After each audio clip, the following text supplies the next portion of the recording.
Today I'm going to demonstrate some masking. I used a stamp positioner in order to put my stamps on the cardstock where I wanted them to. I'm able to ink them all up at one time, stamp them at one time, and if I don't get a good impression, I can stamp again because it keeps everything in place.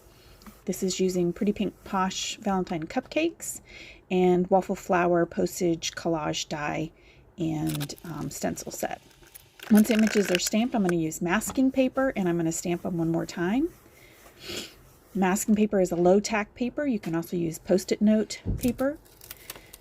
Each one of these images is going to be stamped onto the masking paper, and then I'm going to cut each image out. You want to cut inside the lines or right on the line. Don't cut on the outside of the line because that will leave a gap in between your images. You can see that I stamped the top right little treat, and now I'm going to add the next little treat. And by putting the top treat first and masking it, then the next time I stamp, ink it up and mask it, it's going to appear that the top one is actually on the top and the other truffle will be behind it. And I'm going to do that a third time with the third truffle. Each one is going to get its own mask. Again, out of the masking paper.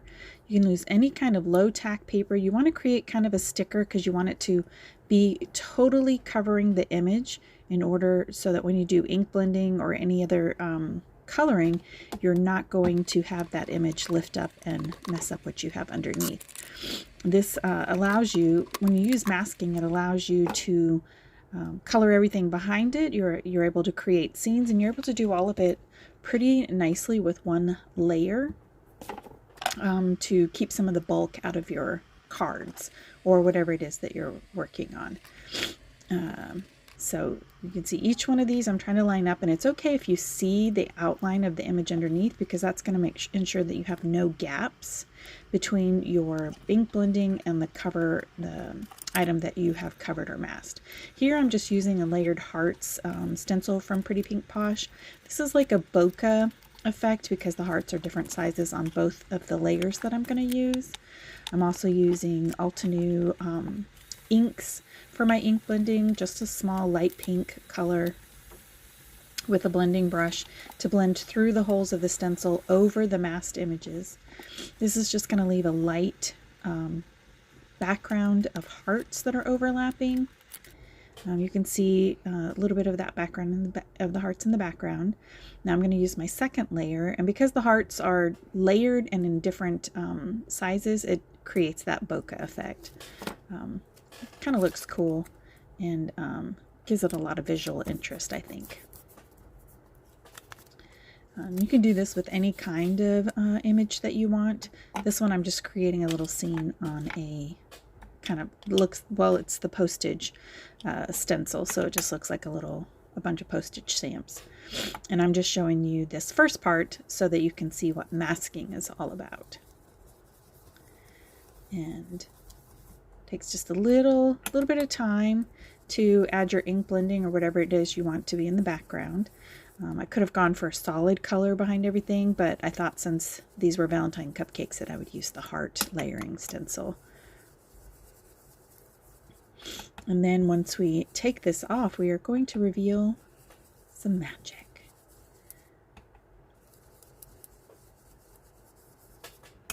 Just a little bit more ink blending here, just trying to cover each of the little hearts that are open that are going to show up on the background.